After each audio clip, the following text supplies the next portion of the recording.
உபாகமம் அதிகாரம் 28 வசனம் 8. கர்த்தர் உன் களஞ்சியங்களிலும் நீ கையிடும் எல்லா வேலையிலும் உனக்கு ஆசீர்வாதம் கட்டளையிடுவார்.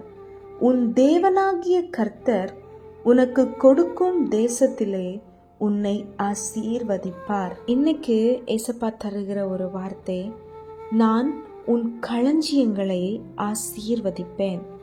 நீ உன் கைகள்னால என்னென்ன வேலைகள் செய்கிறையோ அந்த வேலைகளை எல்லாம் நான் ஆசீர்வதிப்பேன். நான் ஆசீர்வாதத்தை கட்டளையிடுவேன்னு கர்த்தர் வாக்கு கொடுக்கிறார். பெரிய ஒரு அதிகாரத்தில் இருக்கிறவங்க ஒரு கட்டளை இடுறாங்க அப்படின்னா அது கண்டிப்பா நிறைவேறப்படும். அந்த கட்டளை இவங்க பெரிய ஆளு, இவங்க சின்ன ஆளு, இவங்களுக்கு இதெல்லாம் செய்யக்கூடாது, இவங்க இதுக்கெல்லாம் தகுதி இல்லை அப்படின்னு சொல்லி அந்த கட்டளை பேசாது. ஒரு ராஜா ஒரு கட்டளை இடுறாங்க அப்படின்னா அது ஆட்களை பார்க்காது. ஒரு நன்மை அவங்களுக்கு கொடுக்கணும் அப்படின்னு ஒரு ராஜா கட்டளை இடுறாங்க அப்படின்னா கண்டிப்பா அதை நிறைவேற்றதான் அவங்களை சார்ந்திருக்கிறவங்க, அவங்களுக்கு கீழே இருக்கிறவங்க முயற்சி எடுப்பாங்க. அது கண்டிப்பா அவங்களுக்கு செய்யப்படும்.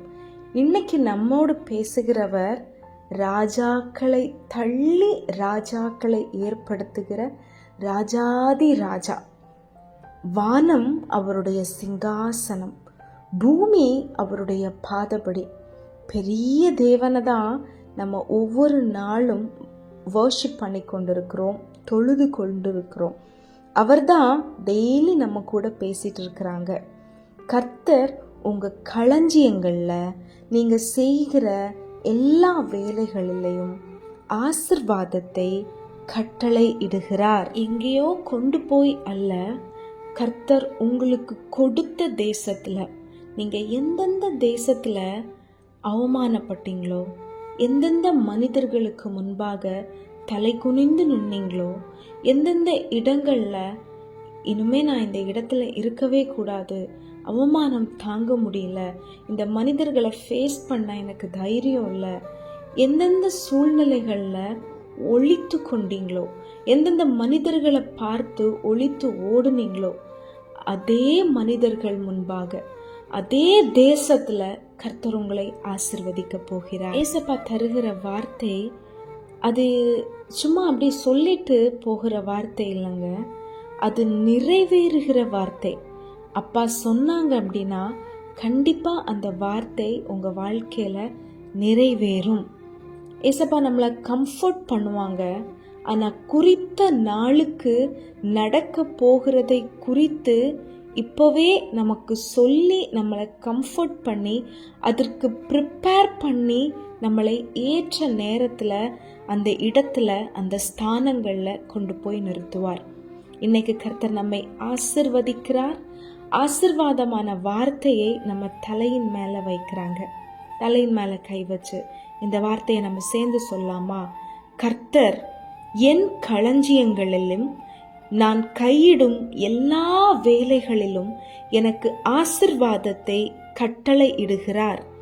என் தேவனாகிய கர்த்தர் எனக்கு கொடுக்கும் தேசத்துல கர்த்தரே என்னை ஆசீர்வதிப்பார். ஆமேன், ஆமேன், ஆமேன். இந்த வார்த்தைகளை கர்த்தர் சொல்லும்போது எப்படி சொல்லி ஆரம்பிக்கிறாங்கன்னா, நான் சொல்லுகிற கட்டளைகளுக்கு நீ கீழ்ப்படிந்த அப்படின்னா உனக்கு நான் சொல்லுகிற ஆசீர்வாதங்கள் உன் தலையின் மேலே வரும் அப்படின்னு. கர்த்தர் நம்மளோடு ஒவ்வொரு நாளும் பேசுகிறாங்க. நம்ம ஆசீர்வாதமாக இருக்கணும், நம்ம நல்லா இருக்கணும். இதுதான் ஏசப்பாவுடைய விருப்பம். ஒரு சொந்த தாய் தகப்பன், இந்த உலகத்தில் இருக்கிற தாய் தகப்பனே தன்னுடைய பிள்ளைகள் நல்லா இருக்கணும்னு தான் விரும்புவாங்க. அவர் பரம தகப்பன்.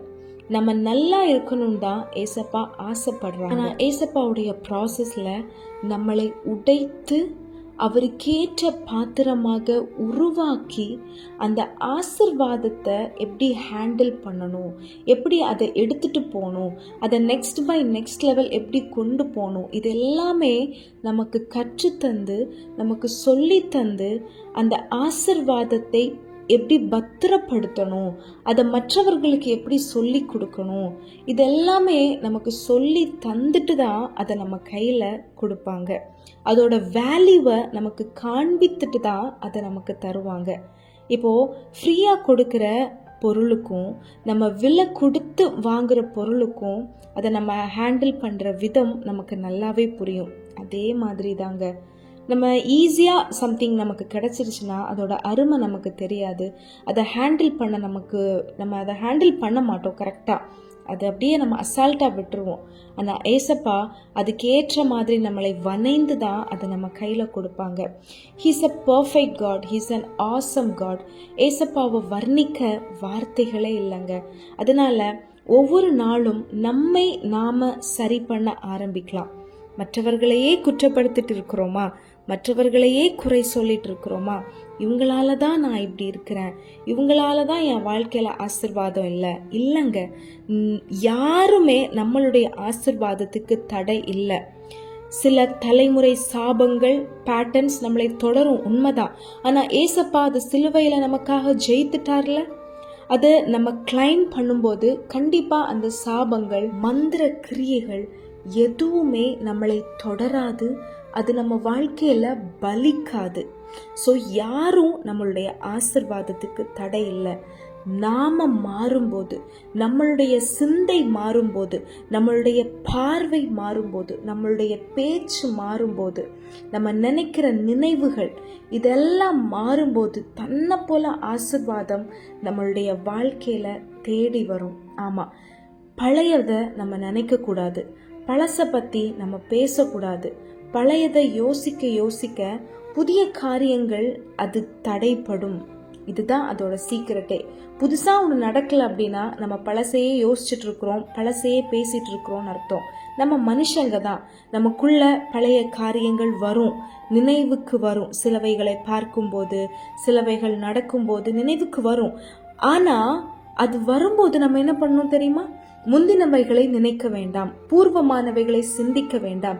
கர்த்தர் புதிய காரியங்களை என் வாழ்க்கையில செய்கிறார்.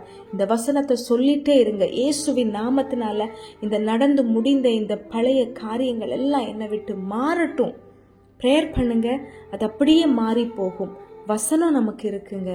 அர்ப்பணிக்கலாமா? ஒவ்வொரு நாளும் நம்மளை அர்ப்பணிக்கணும்.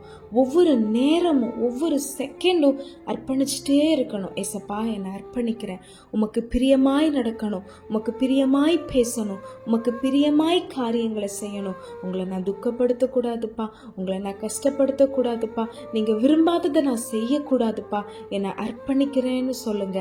கர்த்தர் அப்படியே நம்மை மாற்றுவார்.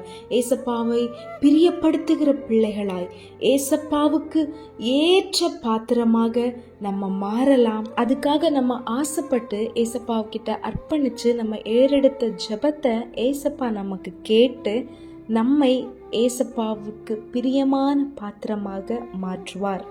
ஆமென்.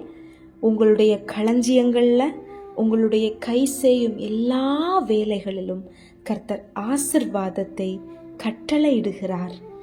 கர்த்தர் உங்களுக்கு கொடுத்திருக்கிற தேசத்துல உங்களை ஆசீர்வதிப்பார். ஆமென். Have a wonderful day. God bless you.